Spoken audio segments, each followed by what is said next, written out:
Hey, Kevin Kruger, local Miami resident and businessman. I met Daniel Odess, founder here at Nucleus Hub podcast studio, among other things. I'm an office broker, so I love the effectively flex office that you've built out. We did an updated tour together tonight, and then while waiting to come up and check the space out, these two gentlemen walked down the stairs with their vinyl. Juan and Matt with two T's. Oh. With two T's. Step all over you. Yeah, you're going to step all over me. I'm going to borrow your joke. Yeah, no, you have to. Two T's. Yeah, of course. He's got a little, crisscross to the top of the T's. But I wear my pants the right way. This is why we vibe, because I'm Gen X. They're clearly Gen Z. I'm Gen Z. Gen Z. You're millennial. I'm millennial. You guys, 31. 31? 28. 28. Well, here's my theory. Gen Z would be up to 25, though. No, it's 97 to 2012. I just looked. I'm 92, yeah. I know. I was been. Really? Yeah. What do you identify as? Since we're having that conversation. Podcaster. Just entrepreneur. Just a guy. So, do I have to identify as something? Is that no, like out of the contract? You guys, I want to throw this one out. We're just gonna free ball in. Freestyle? Right? Yeah. No, it's okay. It's okay. It's okay.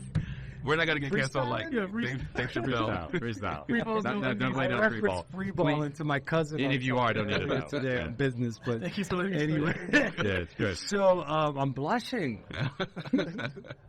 So a few years ago, during the lockdown, I spent a lot of time. I lived at south of 5th, and like right at the beach. And I had like a little 4-year-old friend, and I had an 80-year-old friend, and I started recognizing first of all, this 4-year-old would come up and sit with me at the lifeguard stand and watch the sunrise and stuff. Her dad's doing yoga right next to us. She'd come up and drop wisdom. I'm like, okay, I'm learning from this. Just the sort of question, the way a kid looks at the world, and we forget because we're in the system. And then I got an 80-year-old friend. He's got a book, and he just lost his wife. And I'm like, I think I need to pick a friend from each decade. The single digits, the teenager, the 20s, the 30s, the 40s, the 50s, all the way up, because we've got so much to learn and give to each other. And a lot of times we reject someone out of the generation or out of whatever demographic. So I haven't done a great job of picking but I try to be mindful about that stuff, and I think I flowed into different categories often, like bumping into you guys. I think you're a natural. Yeah, because the big thing I learned from that perspective. Yeah, man, it's getting perspective. Yeah. Right, whether you're 4 or 80. Yeah. But so you guys have vinyl. Yeah. And I know the last 10, 20 years, vinyl's made a comeback. Yeah. Why? Why for you? Why does your generation gravitate to vinyl? I mean, for us, we're like music buffs, so it's kind of like I have a vinyl player. Like some people that collect vinyls, but they don't have a vinyl player. Yeah, and it's they didn't make them anymore and put them on the shelves. And I mean, it came down to me. I wanted to know I still don't know what's the stream worth. Like you're streaming music, how much is it worth? But I know how much the vinyl may cost, and it's it has value to it. It's kind of like an action figure to me. I can actually... It's tangible. It's tangible. I can actually touch it. I can feel it. Beautiful. You can... it's not like a squeezed little cassette tape that we grew up with. CD, it's 12 inches. Yeah. What made you bring these two here? Well, me and Jay, we're gift givers. So he's always trying to one up me. He's leading the charge now. Wait a minute, you bought that for him? Yeah. I went to. Did you buy? This is his second gift. That was our second one. Can you show us what this one is on the camera here? Because this is a legend. Yeah, this one right. Yes. So, and we're trying to figure out if this is an original because they reprint vinyl now. That's from old copies, and this is in such good condition. Stevie Wonder, ladies and gentlemen. I don't know how many Stevie. Are you a Stevie fan? I am a Stevie fan. So I like the classics more than anything else. So we grew up in an era we could go see him. Did you go to any concerts? I have seen, yeah. Really? Yeah, he was. Which one? It was like a national anthem that he was just playing. Oh, all right, yeah. But you saw Legend. But I've been to Jazz Fest New Orleans. Oh, wow! That was probably one of the greatest, I would say, music experiences of my life. I bet. I'm not a big concert guy. I can't actually. Invented jazz. I'll be honest. I fucking hate concerts. So comfortable or just? But I would prefer to be in the comfort of my house with a 6 stereo system, just vegged out just enjoying the music than in a clusterfuck of an environment that I'm uncomfortable, and then I have to figure out, like, I'm just thinking about the amount of traffic that I'm going to be stuck in on my way fucking home. Like, I cannot relax. Like, it just doesn't do anything for me. Like, my wife and my kids, my wife and my daughter are like total Swifties. All that whole thing. She was just here last week, right? So we can take this conversation in this direction. Comic called it Taylor Swift Day. Yeah. Like, just show up. Well, look at the economic impact that she makes anyway. She could be like, but for me,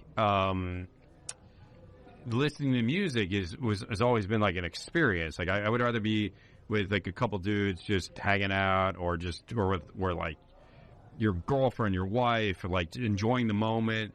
And then you can relate that music to an experience, not just like just in crazy environment where you're smashed into like just uncomfortable for hours standing, staring at them playing the music. And by the way, like I find that most live music is nowhere close to the studio music, and particularly for vinyl. Like even a lot of I don't know. I enjoy.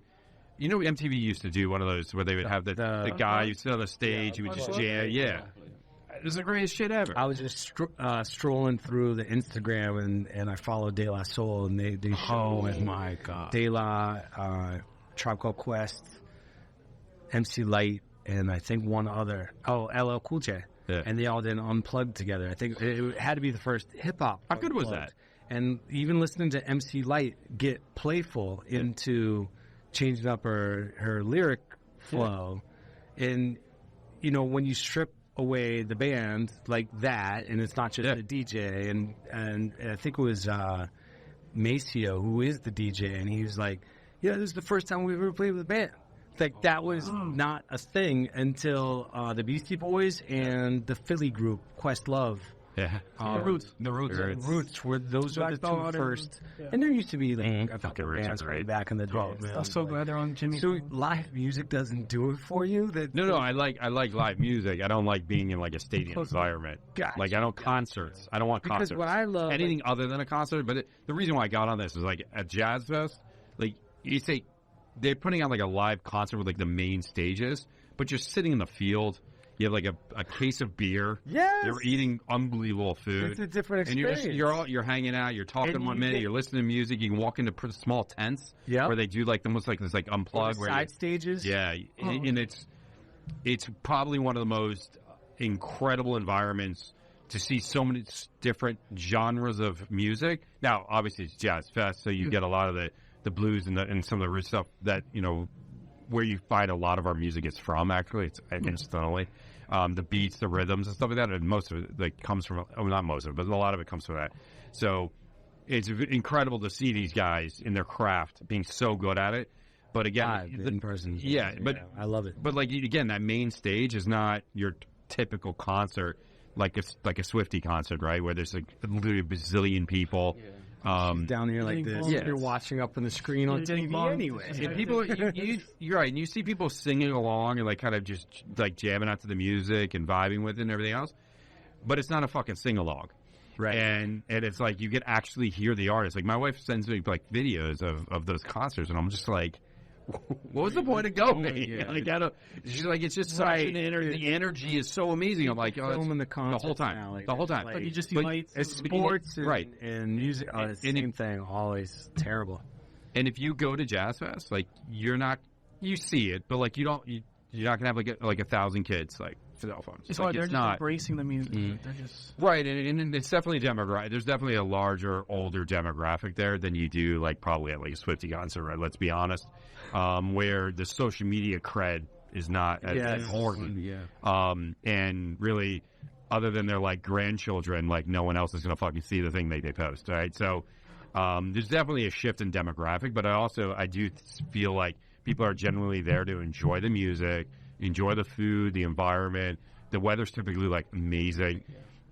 But that's what I like, those like smaller, intimate, more engaging environments. I love watching people just jam on a guitar. Like the talent it takes to just crushing keys on a keyboard or a piano or drums. Like I don't know if you've ever seen like a Rusted Roots concert, which are always small venues. They do these like massive drum solos where the guy literally just crushes these drums for in like 20 minutes. Yeah, all the jam bands would do that. There's also Dead. It's going to reference the Allman Brothers performing at Great Woods outside Boston, where I grew up, and I still reflect on 7 to 10 minutes of the greatest moments of my life, where when the Black Crowes performing at the Boston Garden.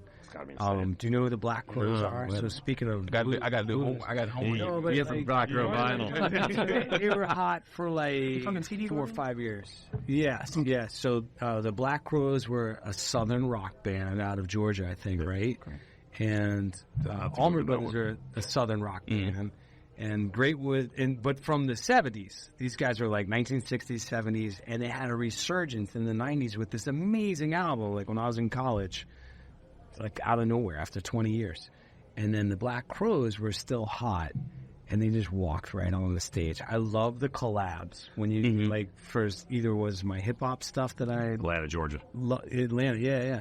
So these guys come out and they play the song Southbound, which is an upbeat north and southbound. But it builds. It's got a grind to it. But you've literally got like 15 dudes out on stage. It's like I went to Wu-Tang last year. I went to De La because I went for them. I didn't even know it was at the Hard Rock Hotel. But I'm such a De La fan. They're like my top 3 or 4, and if I could go on and on about them. But I didn't even know like Nas and Wu-Tang were playing. I was like, oh, bonus.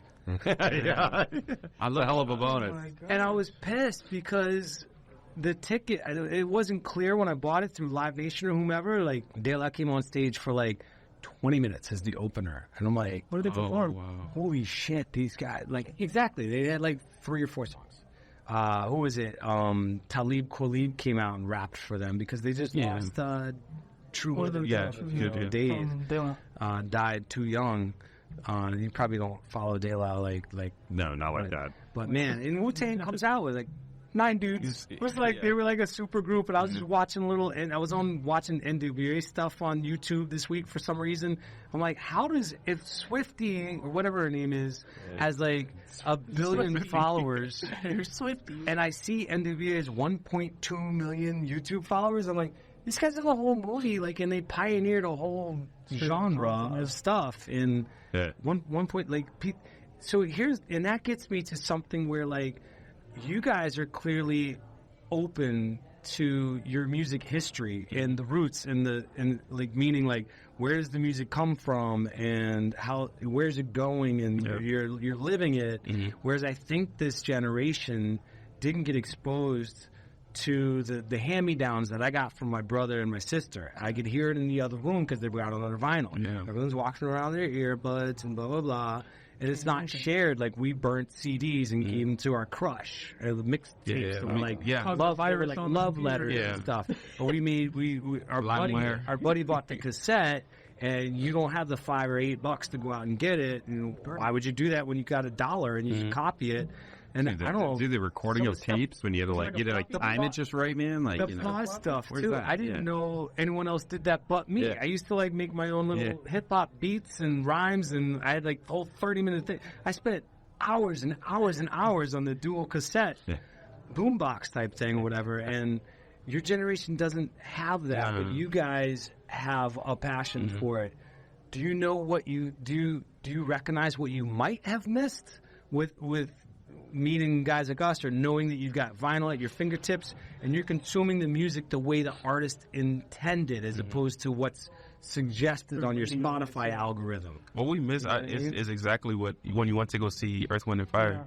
Who is it? He went to see Earth, Wind, and Fire. Yeah, I took my mom. I bought their album in Dania Beach. I bought an original. I don't know them, so by buying these albums, I'm exposing myself to stuff like Diana Ross and Jackson Brown and people I don't. Yeah, I took my mom to Earth, Wind, and Fire, and then Chicago was there as well. She's a fan? Yeah, she's a fan. She was singing September, like all the hits, like. But the crowd was an older group. Sing this one. What? Sing us one. It's not November, but it's September. Yeah, what do you got? Sing it. Give it to us. Give it to Do us. you remember? Do it for mom. Do it for mom. I don't know the rest of the lyrics, but Remember. I like that's another one. Like, I don't know what it is. It's not my thing. Yeah, it's just crazy. Yeah. but it's All like right, the so, energy. so you took mom where and when? It was the amphitheater in West Palm in like on August. Nice, man. So it's just the older crowd, like you're saying, and he Yeah. would probably like it because it wasn't too hectic. Yeah. It's just laid back. Everyone's sitting down. Obviously, there's like an older crowd there. Like people are standing with crutches. Like they were into it. It was Yeah, a different experience. And then when I go to like a Travis Scott concert, yeah. When you go to the modern concerts, like like Travis Scott or something, it's more like everyone just sitting down or just jumping, not walking even knowing out, the lyrics. ears bleeding Yeah, it's to the just blasting music.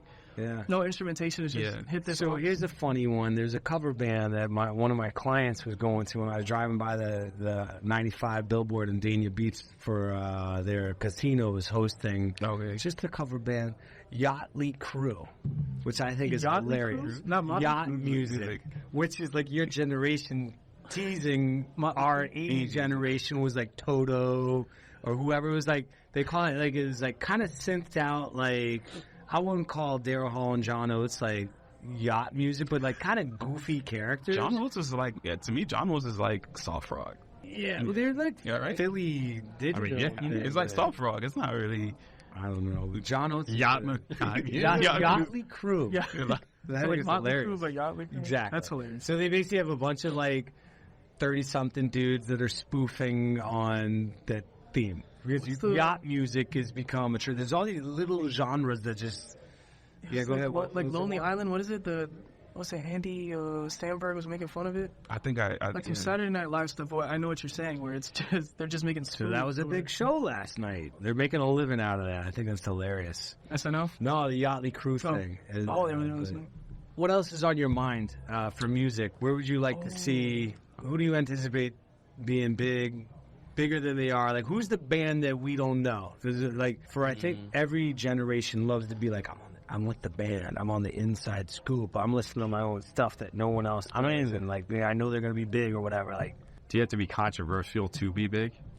right now, yeah, because I just feel like Really? controversial. Yeah, you have to be controversy is currency. That's for what? For hip hop or Yeah, for any? I think with anything. I mean, think about like TikTok song. even down back to like Britney Spears, like Yeah. even like with Taylor Swift, Yeah. like you said, like think about that economic wise. Like people think like she put butts in the chairs, but then you got to think about the people Restaurants. sleeping in the hotels, The restaurants, everything. eating, the Ubers, the she. It's like Dude, have you seen the fucking costumes? come on, Like, bro. even Even when Amazon has like there was watching this thing on YouTube. I showed it to my wife. There's an entire Etsy like catalog dedicated to people that create basically Taylor Swift starter kits that include friendship bracelets and bedazzled shit like for their hair, for their boots, for the whole thing. I mean, it's like the We had stuff going on with Madonna in 85, 84. Is this bigger though? Is this? I mean, Madonna is the OG of yeah, She's the whole package to it. reinventing I think herself. Madonna- She's a mess now. she's a total fucking. My wife went to the concert like the a other. cat lady with that plastic surgery. Well, the concert she put on American Airlines or whatever, like I still call it that. Yeah, it's not Castilla to me. The Miami Heat Raider. Let's call it what it is. I now call it the Dolphin Stadium because you never remember the name of it. What's that crypto scam? The crypto scam For little showing up here on there. FTX. FTX, yeah. FTX for like what, a year? So they went to the Madonna show, and it was basically like your grandmother thrusting on the fucking stage, where it was so indecent that people were literally bleeding because they were. She was just like a full-on, basically, as this like younger dude dancing with her. That she was effectively like, I mean, just like dry humping on a fucking stage. We're watching her fantasy. Yeah, but yeah, like. Two holes for that. Yeah, But I'm like, it's unrelatable because she's fucking a relic at this point. I don't I don't get it. She did not age gracefully. No. I mean, she did for a while, though. Honestly, though, if you look at her about 10 years ago, she had a couple she was pop-ins. still Yeah, she had some pop-ins. attractive. She had a lot of work done, obviously, but, whatever. And But no, I think that I mean, again, it's a generational shift, though. You just see them still trying to hold But on still, to it. she was the one that reinvented herself more than anyone, successfully. Yeah. Like, you can fuck up with reinventing yourself. I mean, Jennifer Lopez just finds a new husband. Just That's the rebrand. That was fun. That was fun. That's the rebrand. That was the rebrand. that is the rebrand. What is her backup dancer, basically? What do you two do for work? Like this is the outside of work, right? Or is it? Is this your industry? Well, I love music, but I work in pharmaceuticals. Sales or not pharmacy? Just I work at Baptist Hospital. Nice. Yeah, so it's kind of like when people hear that, they're like, "What the hell?"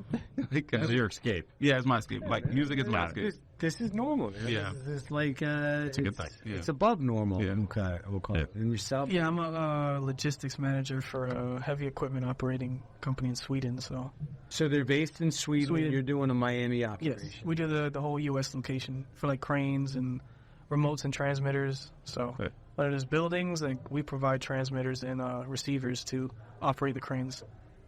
Oh, there's about 750 cranes up in South Florida right Yeah. now. Well, the Palmetto's not done yet. That's a lot of controllers. Dan, you want the last word as our official host? What do you guys think of the space? Oh man, we love it. The first thing I'll say is when somebody DMs you, respond. That's the first thing. Because when I got the DM from Nucleus, I'm like, oh, it's another podcast studio, and that's what I called it at first. And then I just set it up. I came here and I was like, nah, man, this is different. This is way different. Because downstairs you're like, okay, where are the studios? First thing I did was FaceTime him. I'm like, bro, we have to book here, bro. Yeah. Good, man. Yeah. That's great. It was like the best analogy is like Sam Neill in Jurassic Park seeing a live dinosaur. I was just looking around like, wow. Yeah. And when we bring people here, people are like, nah, bro, like, what is this? Like, especially when they're in the other room, they're like, it feels like we're about to sit down with like Oprah. Like, what's going on back there? It's like, yeah, man, it's just the feel. And it's kind of like, I always tell people, it's like, the biggest thing I like about it is that it's like members only. Mm-hmm. It's not open to the public, because trust me, we have horror stories of where we've been. And like, while we're sitting down podcasting, like trains are passing by loud as hell. Well, we're about the community. Yeah. So that's a big part of it. I mean, without the community, we don't think there's a possibility of being successful, because it just becomes another studio. Yeah. And we talk about it all the time. These are, for us, as hubs. That way, that's the way we refer to it as. And it's where creatives can come, or people that need to create. Because just because you're creating content doesn't make you a creative, right? Because you may be doing something you're tasked with doing, and it may not be that all fun and interesting or exciting for us. So we're trying to innovatively create and develop tools, whether it's just the wireless capabilities of hardware and integration into spaces that otherwise may not seem or feel as if you're in a studio, right? You can use this room for so many different reasons. You can literally undo the casters, turn the table, take all the microphones off it, and do a live stream, webinar right in here, product demonstrations on top of the table. Yeah, This looks like a perfect table for product. that's what I was pushing for, something when we're high top, and then we have the low top in there, because we used to have the low top white table in here. But we're just trying to create like that Swiss Army knife for the creator economy, and the tech is dropping November 30th, where you're really going to get to see it, what is possible, and really get a first blush of it. And then we have the Art Basel event. Yeah. Wait till you guys see that. Yeah, we took the days off. Well, we're going to host something here? No, better than that. So we're expanding the footprint, and as a segue into the expansion of the footprint, we've teamed up with a company called Rebrand in New York.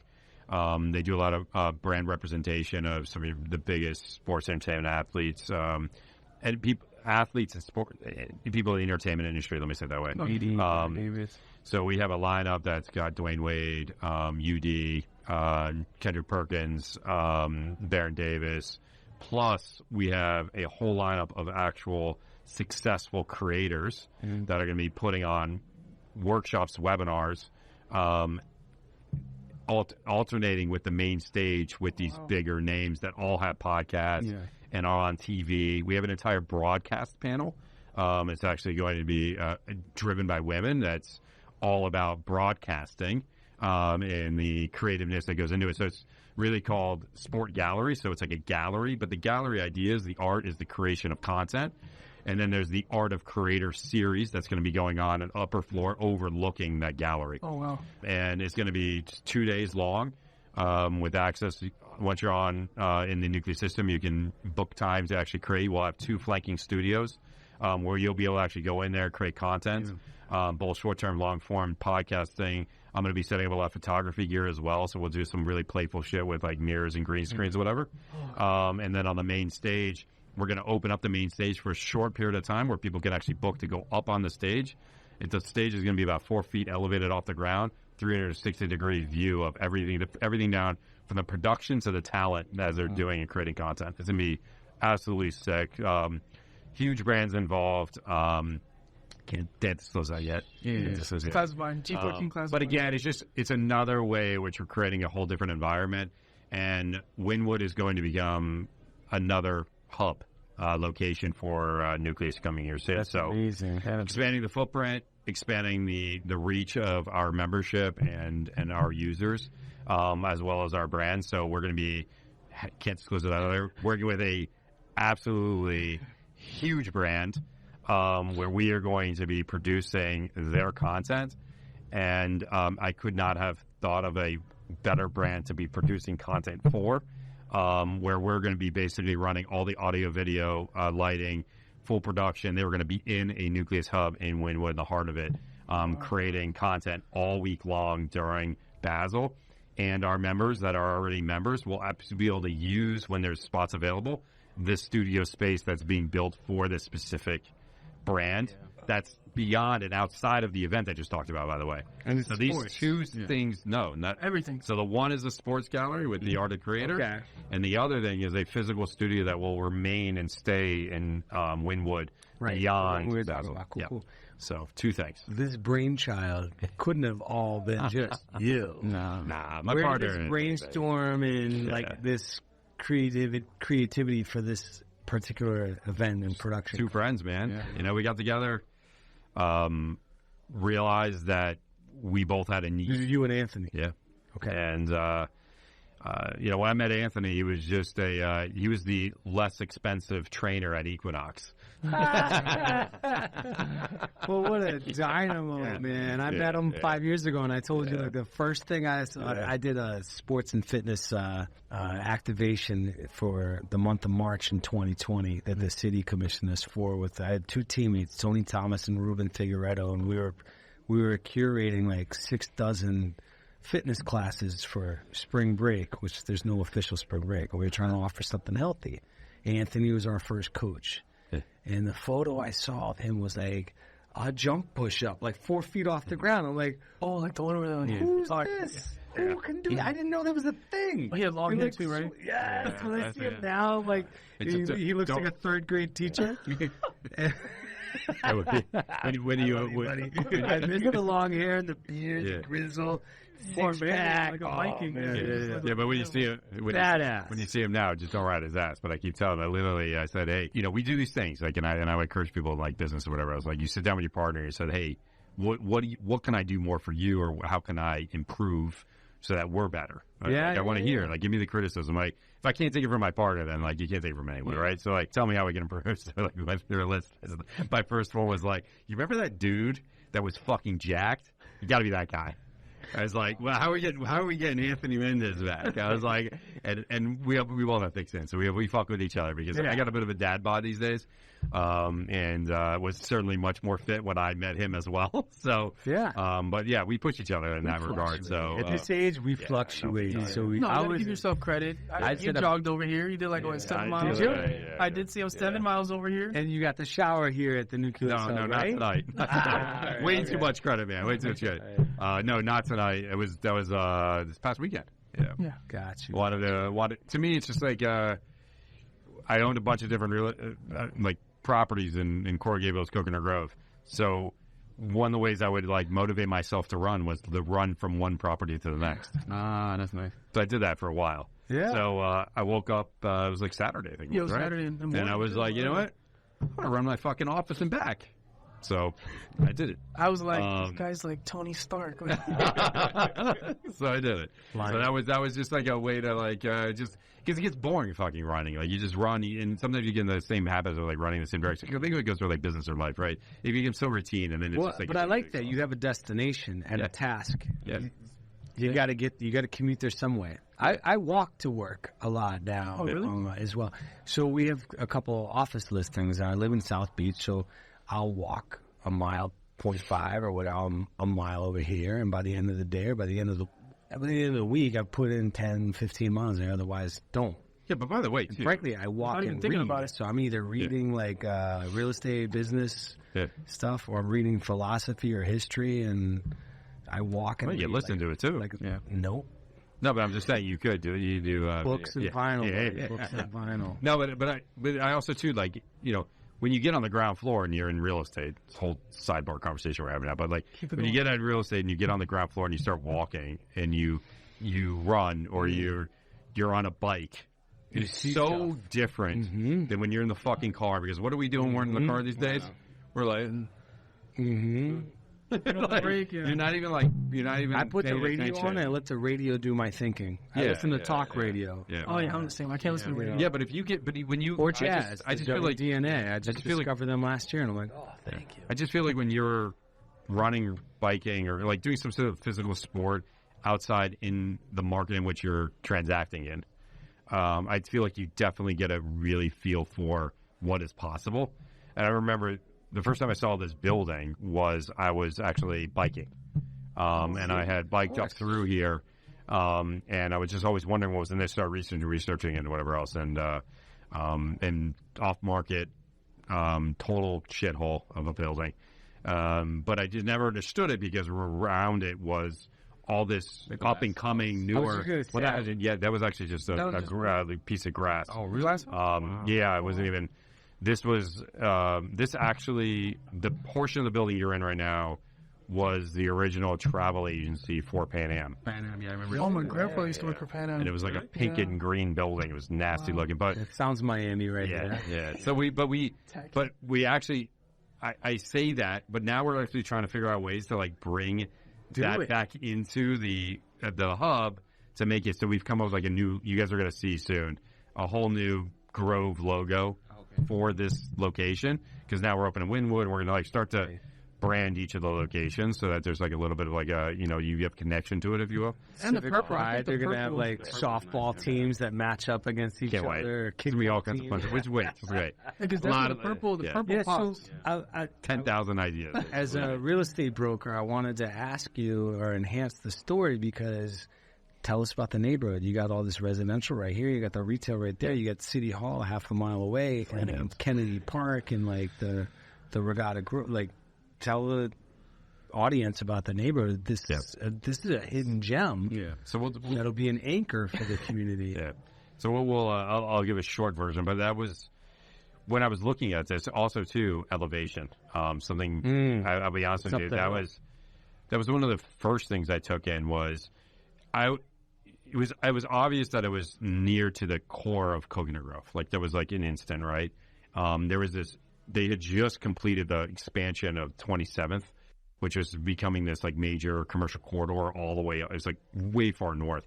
There was talks of bringing the people mover and everything down it and the whole thing, but it's never going to quite come so far south. But there's a lot of conversation around that. So like it was that's the Metro mover, the free one from Brickell is going to come all the way here. Well, they're supposed to make it like a north-south corridor on 27th to connect. So, and for people that are listening to this amazing viral podcast, the Metro mover is driverless 2-car train in downtown in Brickell. It's maybe 2 miles or something, but like super convenient and free. Yeah, and they just put in like Grove Central. Which is a massive project right there. It was David Martin, his group put it in, Terra. But like, so you have a shopping there, Total Wines in there, 180 apartments next door. Yeah. So and the Tri-Rail or whatever that is, huge. And the bus terminal they added to. Yeah. When I came here, it was again a shithole of a building, and there was. The grass across the street was an empty lot, glass house, empty lot. building next door was pretty run down. For the condos? That's kind of part of the story, too. I initially thought I'd buy this and then buy the one next door. Started going through due diligence on the one next door. They weren't exactly being upfront honest at the time, so I didn't buy it. It's okay, though. Someone now has bought it. Now they're about to do another redevelopment project there. They did the glass house. They're allegedly planning a 50-some story building right across the street from me. You have the Mr. C's was being built. You had Park Grove got built. You had all these flagship related built a huge office building. They brought in major food group with you had restaurants. Just incredible restaurants started coming, more and more of them. Every day was like breaking news, and I was like, "This is amazing." The growth is high. Here's the reality, though, is that I gutted this building in February of 2020. Oh yeah, yeah, wow. So I gutted it in February 2020, and then in March 17th, I'm in Baptist Hospital having my son, and the world shuts down. Yeah, and this building sat completely gutted for almost 3 months or so because I couldn't get materials to the job site. Right. And we weren't sure what we were supposed to do. Hired an engineer to kind of get through the permitting process and everything else, and it's been like long drudging of experience. But to say the least, though, the market around it has grown up. I remember there was a townhouse literally right on Lincoln, right here, about like half a block up, that wasn't even $1 million, like a townhome. Now these townhouses goes for millions of dollars, millions. It wasn't even $1 million. I was actually thinking about buying it because it was right next to this, and I thought, okay, that'd be like corporate housing at some point, right, or like for like when clients come in, I can give them a place or rent it out, Airbnb or whatever. Like there was just, I mean, if you think about like the prices where they went and everything else since I bought this place, it was like and when I bought it, there was some criticism. I did hear from some people who are like, dude, like the Grove is kind of like dumpy. I mean, honestly, if you go back to like 17, 18, the Grove was like 19. It starts to like get some go. The whole Cocoa Walk thing, the project gets announced, everything else in 2020, 2021, it's like fucking like on fire. Yeah. So how do you fight through that adversity? Like hearing those people talking, and you're kind of locked in. Like it was 3 miles from my house. It was pretty easy. No. The other thing is no. And by the way, because it was 3 miles from my house, I think to myself going, I bought here because I knew this was a good real estate market. I felt it. I mean, you know the way that Warren Buffett buys what he knows, right? And I knew it. I was familiar with it. If you look at the way Coral Gables was planned, you look at Coconut Grove. It's like Coral Gables, Coconut Grove. There's such a blurred line between Coconut Grove and Coral Gables that it almost feels as if like Coconut Grove was like, hey, I'm going to go to Miracle Mile for this, and I'm going to go to the Grove for that. Like that was you didn't go to South Miami. South Miami sucked. And it's even worse now. But like. It's changing though, and it's going to be. I like South Miami, but I hear you. I love the potential for South Miami. Yeah. I love the potential for South Miami. It's so basically, but it sucked. They're all like siblings in like Coral Gables. No one went to South Miami. The middle child in a way. Well, South Miami, the middle child. Like Coral Gables and the Grove are like twins. Mm-hmm. Yeah. 11 months apart. Fraternal twins. It's getting better though. This is the waterfront side. They got the Miracle Mile side, the Mediterranean, the architecture. You got the mangrove trees. They're cool. And right now, the important part of what you left out of the story is that these are the two hottest cities in America. Like by per square foot on sales, they're beating Beverly Hills and everything else. Be mind blown. Now, when we were doing demographic studies for Nucleus before we launched it, like, is this the right place to do it? Anthony and I sat down and everything else, and so a lot of research went into, okay, should we open it up in this building? Because I'm in it already with my other businesses, whatever. And the demographics, I mean, the numbers were off the charts on the thing. What was coming? What was everywhere else? And what is coming to South Miami now is fucking impressive as hell. Like, it's unbelievable what that's changed. High Pines, which is like now become a really high-end residential area, like right next to South Miami. The home prices are incredibly higher now. Is High Pines Pinecrest? No. What's High Pines? No. High Pines is like this residential neighborhood. Do you guys know where Whip and Dip is? Isn't like, or the Whole Foods? Yeah. The Publix? It's like right by there. Right next to the mall. Right? There's a new CVS. It's like this really gridded up, like smaller lots, but like bigger homes, but smaller lots. And it was a lot of like 50s or so homes, single story, and they all just like got bought up like crazy and then knocked down on all these brand new homes. But its proximity to South Miami really makes it attractive. And there's been a change of sentiment in South Miami. Like, they want to start to build and develop and everything else. So That's getting the appreciation and like the love it deserves. And right next to that is Ponce Davis, and most people know Ponce Davis. It's iconic for its estate properties. They're huge, everything else. So it's like you have Ponce Davis, huge estate homes, and then you have this like High Pines, which is like this square of an area that has these beautiful brand new homes. And that's where my family and I went for Halloween to trick or treat because a lot of our friends live there. And it's like 1,000 kids. It's a lot of families. They get the 6-inch Baby Ruth instead of 1-inch Baby Ruth. A lot of 1-inch. Like, a lot of 1-inch. But no, man, it's like talking chocolate candy bars. There's like, by the way. There's like 100 kids, man, running around. It's great. Great. But it's amazing. But, dude, Coconut Grove will never go out of style.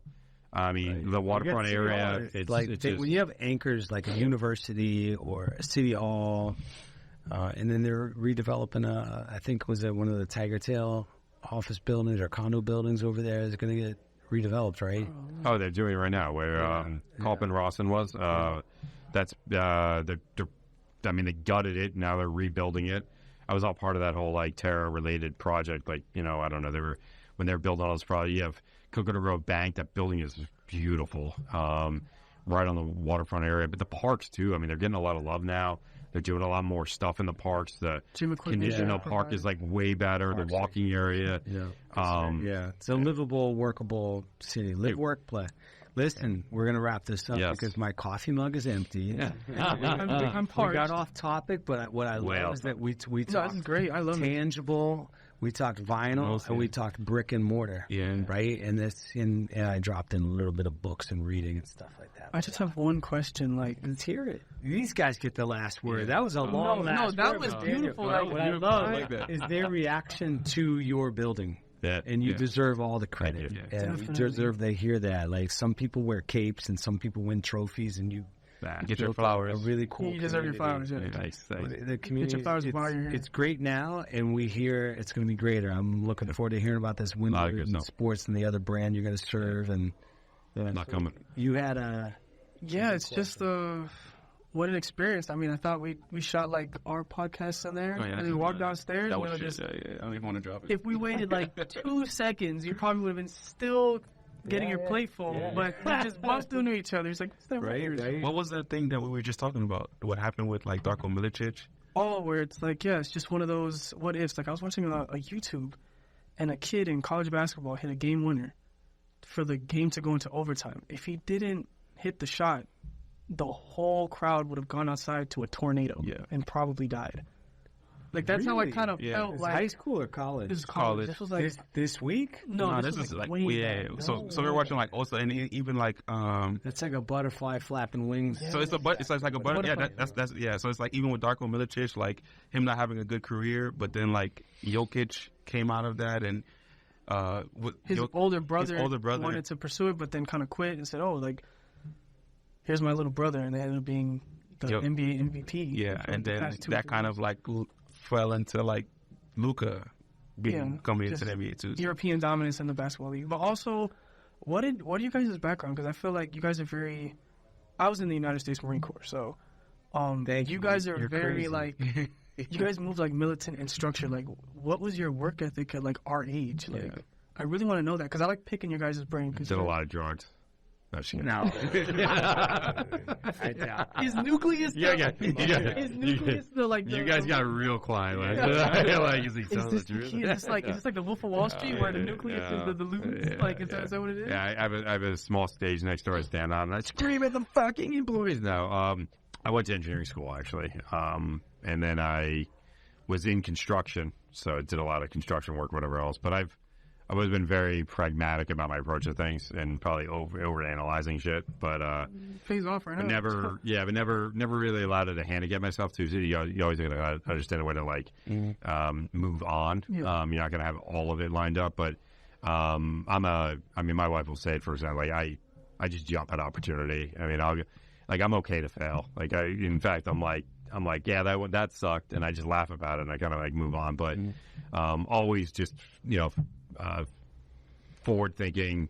I've patented shit. Like I've trademarked stuff. I've developed businesses in industries I've never even heard of before and never knew much about. But I found someone that did because I thought it was interesting and ran with it. I decided that I wanted to do some photography. I did some, fashion photography stuff. I've gotten back into real estate development, insurance services, to tell myself how to develop a program. Like, I just kind of felt like I could, serial entrepreneur. If I just felt like I could climb Daniel myself. the tiger, he is a cat living 9 lives. Okay, the Tony Stark thing is kind of working right now. Like, were you captured in, a cave? And I just, just got him in July, and I tell him, I'm like, you're an inspiration. Yeah. I always talk. I've met him twice in person, July and today, and a couple times I've talked to him on the phone, but, you're an inspiration. This is what Nucleus is about. Networking and just... I usually don't get the chance to stand in front of everyone and talk about shit. That's Anthony's role. He's always like, they gotta do more of this stuff, and I'm just like, no, Anthony, you're the influencer, right? You have the following. You are a true creator. I mean, I create content. I have a podcast every Thursday I do on insurance services or whatever else. But I mean, I don't. That one is super viral. I went to your YouTube and I saw you're like the, sometimes Pat Riley. Yeah, exactly. Sometimes Pat Riley has to pop up at the office a couple times. And but it'll hit down the road because people, they always go dig down to go cancel you or to discover your original content. Right. So 200 some episodes, but again, I don't care. I'm going to keep fucking doing it. It'll pay off. And well, the reality of it is that I found it more interesting as a business strategy that I wasn't so much focused on the immediate results of where it was, right? I was like, okay, if I create a body of content and a knowledge base, right, where someone has an issue, oh, fuck. I remember episode 68, I talked about this. I'm going to send it to them. So to me, it was a knowledge library. That's what I used to tell my team all the time. I go, no, we're going to keep fucking doing this. It's a knowledge library. If we ever run into a situation because of X, Y, Z, this is, you got to professionally format. This is your reference. Right. And so I'll run into, when I was doing the insurance services, I'm dealing with a particular type of restaurant, hospitality group, whatever else, and be like, oh, I talked about business income related insurance and transacting and tenants and this and everything else. I was like in episode 42. And again, would send it to them. Hurricanes related to commercial buildings on the west coast of Florida. Well, we got about 20 of those episodes. I can, pick one of them and send it. So it literally became my knowledge library. Jesus. And that was the way. But then I would take that and the programming I would write for that became the basis for our newsletter. So then our newsletter was both physical and electronic. The electronic one went out weekly. The newsletter went out monthly or quarterly, depending on if it was a wrap-up of that quarter or that month. So everything was backed up by the podcast that had 2 views on it, right? But I didn't have to rewrite anything, and I could literally just give that to material, and my team can then take it, cut it down, and now became a social media post. Now it became the monthly newsletter, the quarterly newsletter. Then it became a continuing education class, so then we started teaching a whole fucking class on it. All of that originated from me forcing myself on a weekly basis to sit down and talk. Wow. You guys are so cool. Yeah. You guys are cool. Yeah. What about you? Background? Yeah, your background stuff? You look like a military. Or do you want... my dad was Army. I just don't have hair. You don't have hair. Oh, this is me growing. I had a heartbreak, and there's a Bruce Springsteen lyric that's I'm going to change my hair, change my clothes and face. Remember that lyric? Yeah.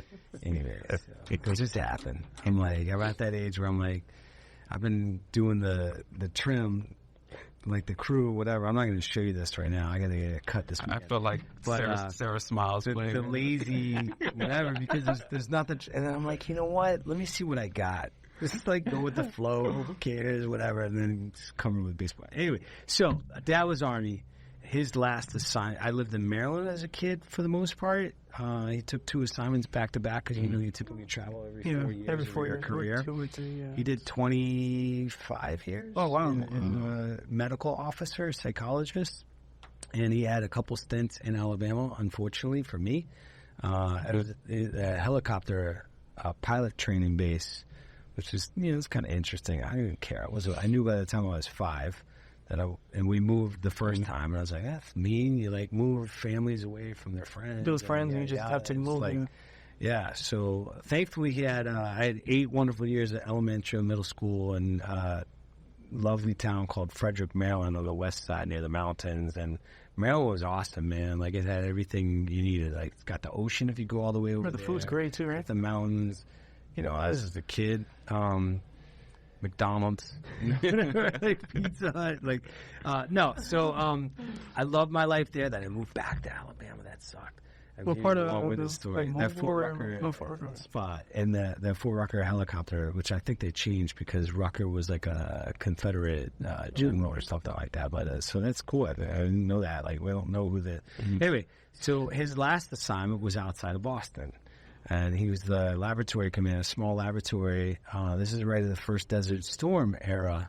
And we were driving up, and my first day, says my mom, my sister, and I, she's like, Kevin, you're the local high school kid. I was going to junior year. What do you want to do? I was like, Fenway Park. That's the mecca. And baseball is my first love. So I'm 5'10". Go Dodgers.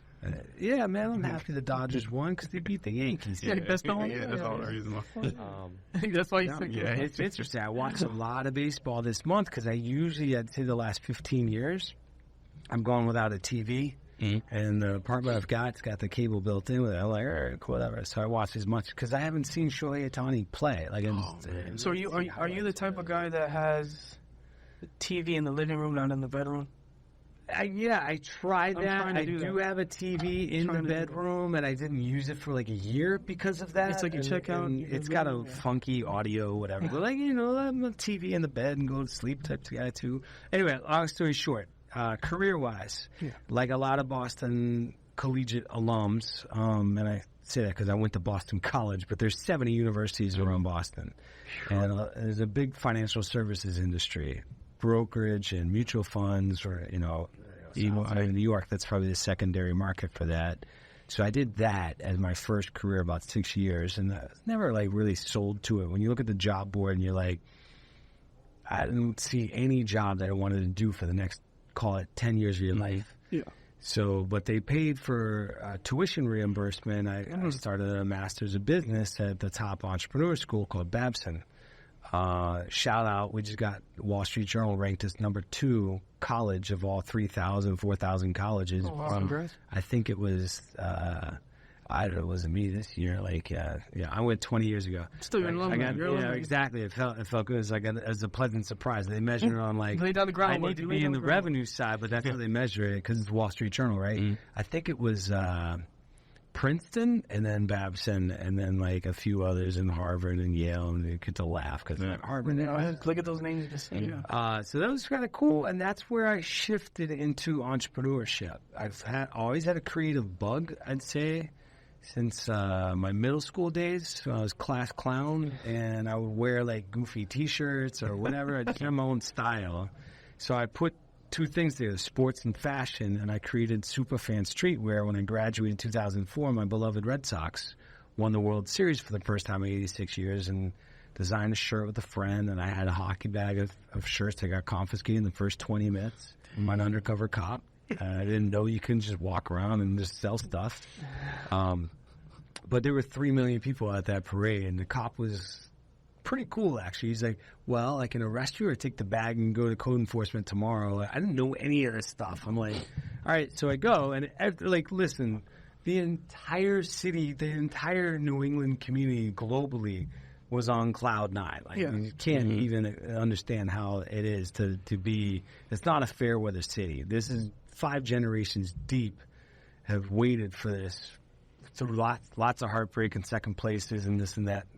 So everybody's in good mood, and I find out the MLB attorneys look. So what they're looking for are knockoffs, and mine was fan apparel, right? So you can't just put these logos out, and I can go deep onto like, intellectual property, trademarks, copyrights, and stuff, licensing, because frankly, in the 1950s.